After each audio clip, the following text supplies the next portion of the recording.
Halo Sagittarius, selamat datang dan terima kasih sudah mampir. Semoga kamu dalam keadaan sehat. Ini adalah bonus reading tengah bulan. Kita akan lihat apa yang kamu perlu tahu sekitaran kamu nonton reading ini ya. Yang pertama kita bahas dari blessing kamu adalah Four of Swords dan Mouse ini ya. Jadi tikus itu kayak berlipat ganda gitu. Jadi dengan Four of Swords itu kan biasanya energi orang beristirahat, energi orang capek, berkontemplasi atau banyak hal yang kamu pikirkan gitu ya.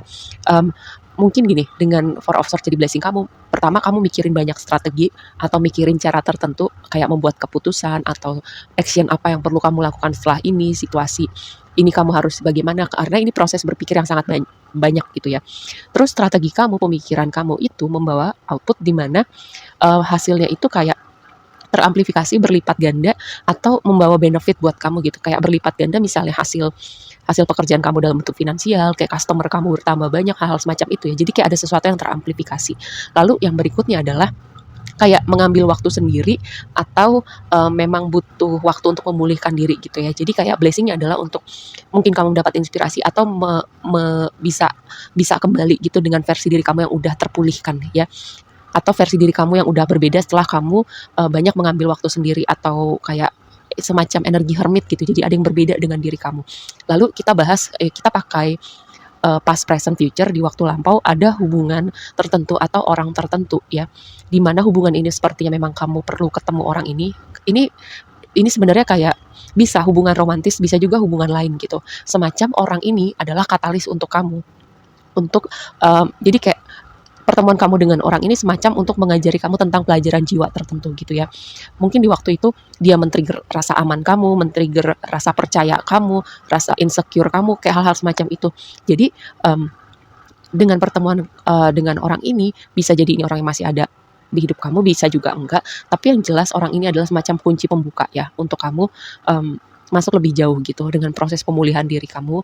Atau bisa jadi juga semacam skenario lainnya adalah waktu kamu kecil, kayak kamu mengalami kejadian traumatis itu mengguncang dunia kamu, mungkin kehilangan orang tua terlalu cepat, mungkin kamu dibesarkan dengan keluarga yang abusive, entah ada trauma apa gitu ya dengan kamu waktu kamu kecil, dan itu mempengaruhi sesuatu di dalam diri kamu. Orang ini men-trigger itu, mungkin ibaratnya itu trauma atau lukanya kamu repress, kamu abaikan, kamu gak mau lihat, kamu mendistraksi diri kamu, atau bahkan kamu mungkin nggak sadar sama sekali kamu punya itu ya.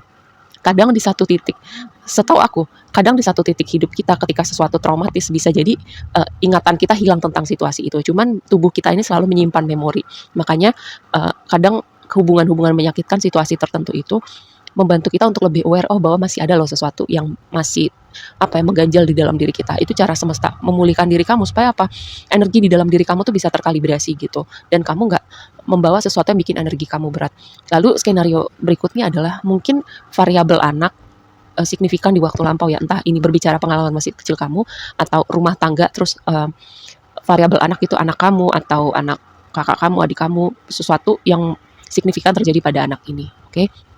Tapi itu tadi, ini sesuatu momen katalis untuk orang-orang di dalamnya atau untuk kamu untuk berprogres lebih jauh lagi gitu ya. Kadang memang cara semesta untuk bikin kita growing itu memang agak apa ya, sulit aku mengatakannya, agak menyakitkan, agak bikin dunia tergoncang. Tapi ibaratnya kalau sesuatu terasa nyaman, baik-baik aja, di situ kita nggak akan pernah bertumbuh sih, karena kita merasa aman dan nyaman di situ. Atau kita tidak ada rasa keinginan untuk berekspansi. Oke, kita bahas di energi waktu sekarang. Ada The Moon, ada Six of Pentacles, ada Knight of Pentacles. Nah, ini tadi yang aku bilang, mungkin sebagian dari kamu atau orang yang terhubung sama kamu ya, kayak dibesarkan dengan apa ya, abusive gitu, kayak dibesarkan dengan pukulan, kata-kata kasar, abusifnya tuh secara emosional gitu. Jadi itu karena waktu kita kecil itu umur 1 sampai 7 tahun setahu aku ya, kalian silahkan cari tahu sendiri faktanya. Itu kayak kita tuh kayak spons gitu, sebagai manusia kita spons, kita menyerap semua apa yang ada di dunia eksternal kita, itu juga cara kita untuk apa ya, menavigasi dunia ini. Dan itu masuk karena di situ ada moon, konfirmasinya adalah si whip itu ya. Whip itu bisa menggambarkan banyak hal gitu. Cuman karena di waktu lampau itu yang tadi aku bilang skenarionya ada mungkin situasi di mana kamu atau orang-orang yang terhubung sama kamu faktor dibesarkan dengan kekerasan atau pukulan atau dengan kata-kata kasar. Ibaratnya orang-orang terdekat kita yang harusnya menjaga, menyayangi, mensupport kita adalah orang-orang yang paling kritikal, kata-katanya kejam sama kita. Dan itu masuk di alam bawah sadar. Lihat, moon itu seringkali merepresentasikan alam bawah sadar, seringkali merepresentasikan kegelapan atau hal-hal yang tidak kita lihat tentang diri kita atau kita tidak mau lihat. Nah, ini mempengaruhi dinamika hubungan kamu dengan manusia lain. Lalu di situ ada crossroad. Tadi aku bilang ada sesuatu yang kamu pikirkan banget, kayak mungkin setelah ini ngapain, mungkin memilih jalan yang mana, atau abis ini action apa yang perlu kamu lakukan, terutama dengan energi pentacles, keuangan, pekerjaan, terus juga sesuatu yang kamu bangun secara perlahan-lahan. Bisa jadi proses kamu untuk membangun diri kamu, proses kamu untuk memulihkan diri kamu dan aware untuk part-part misalnya hal-hal yang tidak kamu sadarin sebelumnya untuk kamu sadarin. Itu kan bagian dari self development ya. Dan walaupun progresnya lambat gitu, tapi ini yang tadi di blessing kamu, apapun yang kamu pikirkan selama ini atau kamu mengambil masuk di dalam hermit mode gitu, itu akan membawa versi diri kamu yang berbeda atau membawa hasil di mana itu misalnya strategi finansial, strategi pekerjaan, strategi bisnis, itu hasilnya akan beramplifikasi dan atau outputnya sesuai dengan maunya kamu gitu ya. Terus di sini ada highlight banget tentang situasi sosial, tentang orang-orang yang terhubung sama kamu. Mungkin gini, strategi yang kamu pikirkan itu kayak memilih jalan tertentu, sesuatu yang mungkin memberatkan kamu adalah mungkin anggota keluarga gitu, mungkin berat meninggalkan pekerjaan atau kantor yang lama, di mana kamu tahu, oh aku bisa bertumbuh lebih banyak lagi nih, misalnya dengan berbisnis, misalnya dengan apply pekerjaan baru atau traveling ke luar negeri gitu. Karena Six of Pentacles itu di deck ini ya adalah happy time bersama orang-orang, kayak lagi chill, lagi piknik. Terus konfirmasinya tuh garden tuh juga merepresentasikan banyak orang gitu. Jadi variabel orang-orang di sekitar kamu tuh sangat signifikan ya. Terus kita bahas future-nya. Ini adalah Two of Swords, Emperor, sama King of Pentacles. Lihat progresnya tuh dari Knight of Pentacles sebelumnya ya, jadi King of Pentacles. Jadi kalau berbicara semua hal yang ada di aspek manusiawi atau duniawi itu kayak ada sesuatu yang sangat berprogres. Ingat tadi aku bilang di awal ada yang teramplifikasi. Terus juga ini ya dengan Two of Swords ini kayak di situ konfirmasinya heart ya. Bisa jadi berdamai dengan orang tertentu gitu. Karena Two of Swords di deck ini aku melihatnya sebagai kartu berdamai gitu.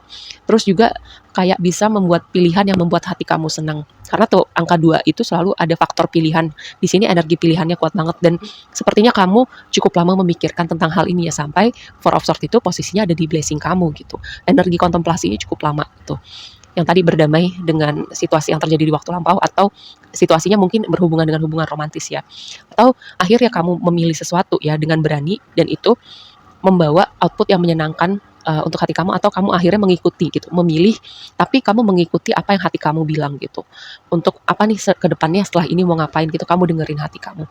Oke, yang kedua dengan side di situ dan Emperor kayak kamu yang pegang kendali atas hidup kamu, udah tahu nih, oh gue harus melakukan ini, oh gue harus pergi ke sini, oh gue baiknya melakukan ini. Nah dengan side itu mungkin ya ada hal-hal yang perlu kamu cut gitu dalam hidup kamu, mungkin orang-orang tertentu, situasi tertentu, kebiasaan-kebiasaan tertentu, cara berpikir tertentu. Karena yang tadi ini energi kontemplatifnya kuat banget, lalu energi pilihannya kuat banget, ini sepertinya signifikan banget sih buat kamu sampai kamu butuh waktu berpikir selama itu gitu. Jadi wajar kalau memang ada situasi yang membuat kamu kayak ada variabel yang memberatkan kamu nih untuk melangkah, tapi aku melihat bahwa kamu sampai di titik oh gue tahu melakukan ini gitu. Akhirnya kamu mengikuti panggilan hati kamu atau bisa gitu setelah membuat pilihan itu sesuatu outputnya yang menyenangkan hati kamu gitu. Cuman yang jadi tantangannya adalah Five of Pentacles sama Snake. Dengan dua kombinasi ini entah kenapa aku terpikir gini, kita nggak akan pernah bisa menyenangkan semua orang dan hidup ini adalah hidup kita gitu. Mungkin di waktu tertentu kita perlu mendengarkan perkataan orang-orang gitu. Cuman ada momen-momen kritikal di hidup kita, kita harus tahu bahwa kita yang pegang kendali dan keputusan kita itu kita siap dengan konsekuensinya dan itu mengikuti rasa hati kita gitu, bilangnya apa. Dan semua itu nggak akan bikin semua orang happy gitu. Ada orang-orang yang suportif sama kamu, ada orang-orang yang berbahagia bersama kamu, dan ada orang-orang yang juga mungkin tidak akan suka dengan keputusan yang kamu ambil gitu. Cuman aku selalu tekankan nanti di detik-detik nafas terakhir kita akan menyesal nggak untuk setiap hal yang kita lakukan atau tidak lakukan. Oke, aku rasa segitu aja dulu readingnya kali ini buat kamu. Semoga bermanfaat dan sampai ketemu di reading berikutnya ya. Bye.